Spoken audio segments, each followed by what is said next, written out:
Welcome to The Wildlife, a series from the National Trust taking you on a journey around our island's exceptional wild places. In this episode, we're journeying to the northeast to explore some remarkable coastline.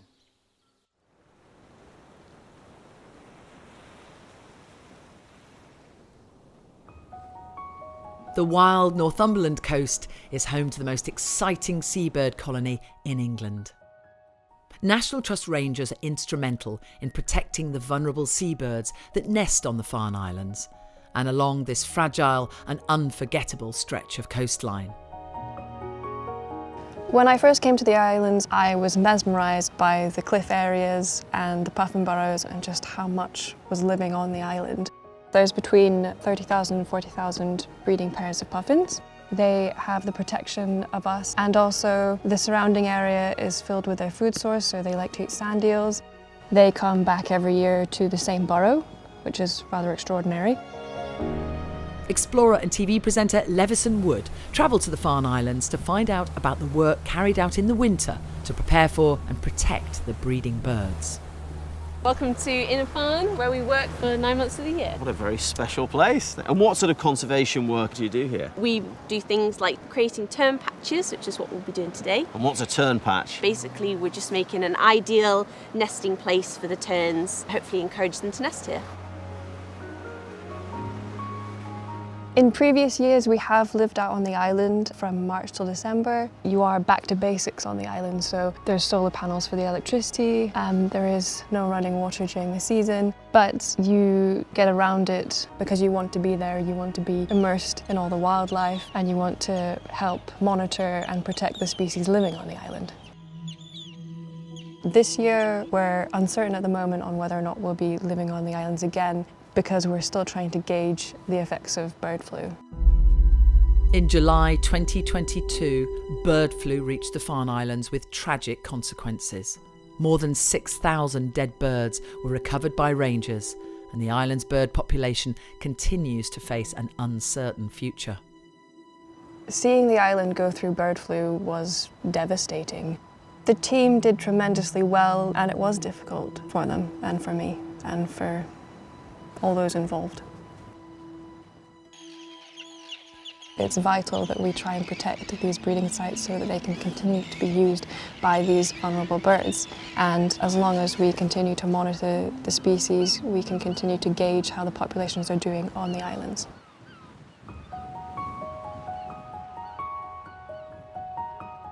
Terns will actually get tangled in any grass, or they'll actually abandon their nests if the vegetation grows too high. So hopefully this means we can keep it down, and we don't have to intervene at any time during their breeding season. So we're trying to replicate the beaches here, that's what we're doing, right? Yeah. There we go. There we are, that looks nice and level. Yeah, just popping down, looking happy in the middle somewhere. Yeah, anywhere you like. There we go. And then hopefully this will encourage some more sandwich terns to come nest.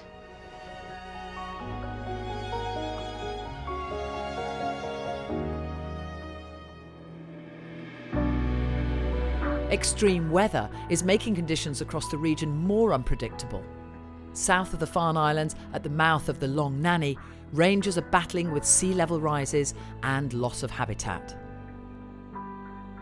I'm the site manager at the Long Nanny, so I look after about 13 miles of coastline, unspoilt, beautiful, rugged, wild coast. It's just an amazing place to work. So we've got Arctic terns, we've got little terns, which are the second rarest breeding seabird in Britain, and ringed plover as well. It's a great assemblage of species that breed here. It's a really, really special place for all of those birds. There's loads of challenges that these birds face throughout the season. When the tide comes in, many of the nests can get lost, the eggs get flooded. So what we're trying to do is we're digging in brash and bits of tree. The idea is that we do it in the winter when it's windier, we get the winter storms. The sand will blow around and hopefully get trapped in amongst all the branches and twigs. And as the sand gets trapped, it will accumulate and gradually build up to form an island out on the beach, which will be above the mean high tide mark, so that the terns have an area where their nests aren't vulnerable to tidal inundation.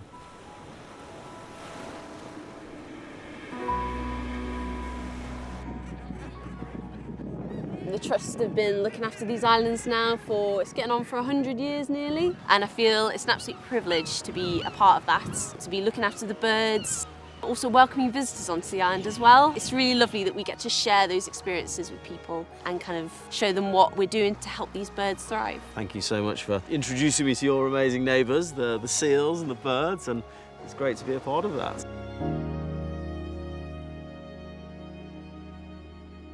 To find out more about how you can help protect nature, visit nationaltrust.org.uk.